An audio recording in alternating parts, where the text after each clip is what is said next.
All right, think about this for a second. Football is the most watched sport on the planet. Billions of people screaming, crying, living and dying over a ball rolling into a net. And then out of nowhere, we drop this piece of tech into the middle of that chaos and say, hold on, let's check the replay like it's some kind of courtroom drama instead of raw emotion. And that's where it gets wild because now every single goal, every single tackle, every single handball could be stopped, rewound, analyzed frame by frame like the Zapruder film, and suddenly you're not just watching football, you're waiting for a computer to tell you if what you just saw with your own eyes actually counts, and that's insane, man, because it flips the whole experience. It's like, do we want to know the exact truth down to the centimeter, or do we want to live in the madness, in the human error, in the part of the game that makes it unpredictable and beautiful?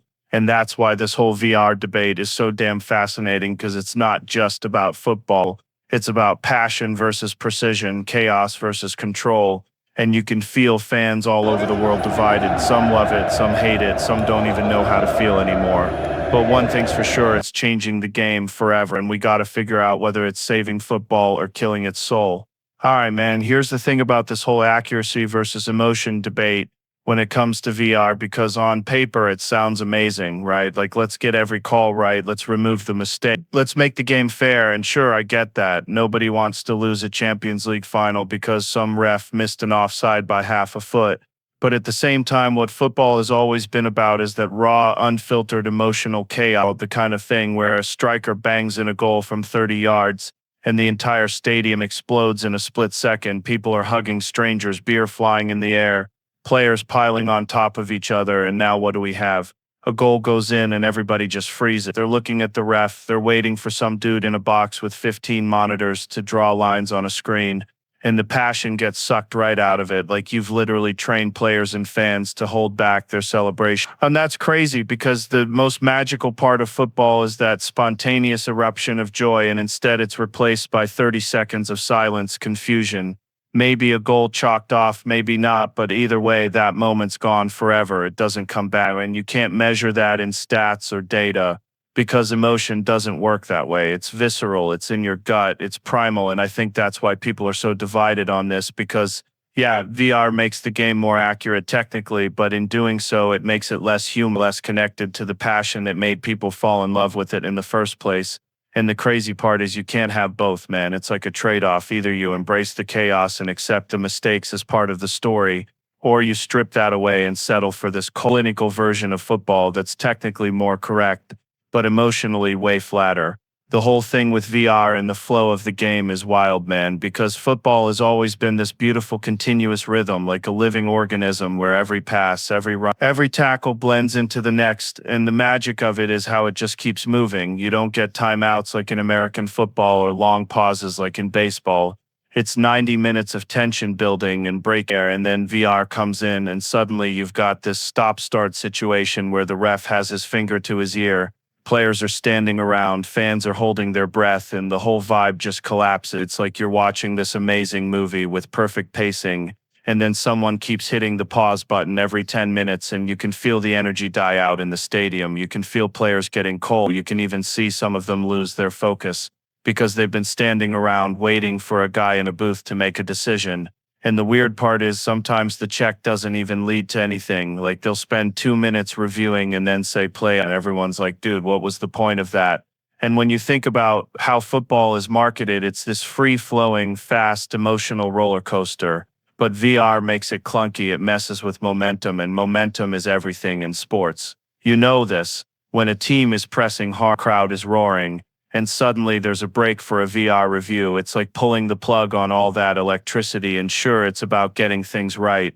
But what's the cost if you're breaking the very heartbeat of the game? Because once you break rhythm in football, it's almost impossible to get that exact energy back. And honestly, I don't think the people running VR fully understand how much that matters. Because you're not just interrupting a game, you're interrupting the story, the vibe, the thing that keeps people glued to the screen or losing their minds in the stands.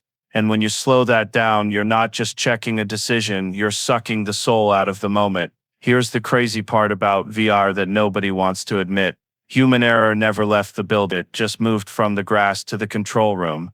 Because at the end of the day, you still have a human picking the camera angle, a human choosing the freeze frame, a human deciding what's clear and obvious. And those are judgment calls wrapped in the illusion of sign. Like people think lines on a screen mean truth with a capital T, but the line is only as good as the frame you select and the calibration you trust. And if you're a millisecond off on the pass release, or the lens has a little distortion, or the angle is slightly skewed, because the whole decision tilts. And then there's interpretation, man, that messy gray zone that no tech can kill. Because what's a foul in one ref's eyes is just contact in another. What's handball for one crew is ball to hand for the next. And you can't code that out. You can't algorithm your way past human brains arguing about intent versus outcome, force versus consequence. And we pretend VR cleans it up, but half the controversies now are about VR itself, when to intervene, when not to, why one clip got slowed to super slow-mo, and another stayed real speed, why a soft tug is no penalty one week and stonewall the next. And it gets even weirder with communication because you've got refs on the pitch relying on voices in their ear, different personalities, different levels of confidence, different thresholds for overturning themselves. And humans hate looking wrong on TV, right? So sometimes you get stubborn calls that survive review, and sometimes you get overly cautious refs who outsource their instincts to the booth. And fans watch all this and think technology equals certainty. But the more certainty you promise, the angrier people get when the decision still feels wrong, because now it's not just the ref missed it, it's the system failed. And that frustration hits harder. So yeah, the badges are newer and the screens are bigger, but the same fallible humans are still steering the ship. And that means error is baked into the cake, just wearing a headset now instead of a whistle. The psychological impact of VR is honestly one of the most underrated parts of this whole debate, because you can literally see how it rewires the way players and fans experience the game in real time. Before VR, when the ball hit the net, you'd get that explosion of raw emotion. Players sprinting to the corner flag, fans losing their minds, that primal roar that makes football so special. And now you've got this weird hesitation, this pause where guys look over their shoulder or raise a finger to check if it's being reviewed. And that split second of doubt changes everything. It turns spontaneous joy into cautious optimism. And sometimes you even see players hold back from celebrating fully until they get the confirmation, which is insane if you think about it, because the whole beauty of football is in that uncontrollable release, that eruption when a goal goes in. And now it feels manufactured, like you're waiting for permission to feel something.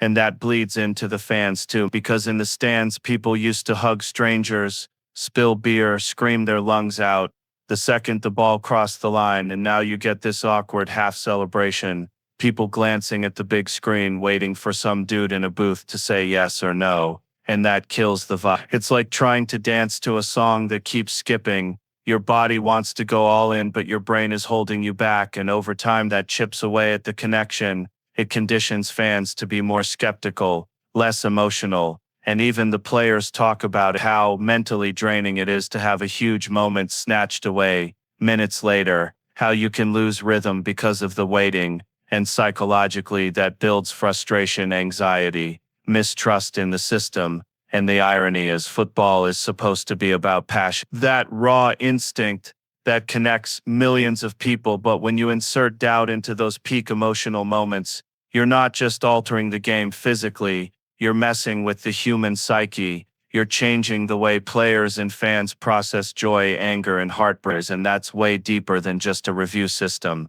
The future of football with VR is this wild crossroads, where nobody really knows if we're heading toward a perfect machine-run sport, or if we're just building layers of frustration disguised as progress. Because on one hand, you can totally see the vision. Like imagine, in 10 years, AI-powered cameras tracking every blade of grass, sensors in the ball telling you down to the millimeter if it crossed the line, chips in the boots, detecting offsides instantly with zero human debate, and yet sounds clean, efficient, like chess on a field. But the flip side is, what happens to the soul of the game when everything is decided by data streams and algorithms? Do we lose the magic of human chaos, that unpredictable drama that made us fall in love with football in the first place? Because if every goal is pre-approved by tech before fans even celebrate, it turns passion into process. And then you've got the cultural angle, right, where different leagues and different fans have different tolerances for technology. Like South American football thrives on fire and intensity. European fans argue tradition versus modernity. And in the US, they're more used to reviews in sports like NFL, so maybe it's accepted there. But globally, football is still this raw, universal language, and tampering with it risks alienating people. And it's not just about fans, man. Think about players growing up in this environment. They'll start shaping their instincts around VR, pulling up runs because they know the line might catch them, waiting before celebrating, appealing differently, and that slowly mutates the DNA of the sport. And then there's the big question of fairness. Like if VR tech keeps evolving, will smaller leagues be left behind because they can't afford the most advanced systems, creating even more inequality? So yeah, the future could be this utopia of total fairness, where every call is crystal clear. It could be this dystopian reality, where football feels sterile and corporate, more about machines than humans, and that tension is what makes the next decade so fascinating, because it's not just about fixing mistakes, it's about deciding what kind of sport football is going to become. So at the end of the day, man, VR is like this giant experiment that we're all living through in real time, and nobody has the final answer yet. It's got the power to make football cleaner, fairer, more precise than it's ever been, but it also has the ability to strip away the raw, beautiful chaos that made us fall in love with it in the first place. And that's the tightrope the game is walking right now. Like, are we trying to build a flawless product, or are we trying to protect a living, breathing culture? Because those two things don't always fit together. And honestly, maybe the truth lies somewhere in the middle. Maybe VR evolves into something that becomes invisible, so good and so fast that you don't even notice it. Or maybe fans and players push back so hard that it has to change, or even fade away. But whatever happened, it's shaping the next chapter of football. It's forcing us to ask what really matters in the sport: perfect accuracy or imperfect passion. And that's a conversation way bigger than just a video replay system. That's about what makes football human. So whether you're Team VR or Team Scrap It, you've got to admit we're witnessing history here, and it's messy and frustrating, but also fascinating as hell. And that's what makes it worth talking about. So thanks for hanging out and diving into this with me. Good luck wherever you're at. Keep loving the game. Keep questioning the game. I'll catch you on the next one. Thank you guys. I appreciate the hell out of you.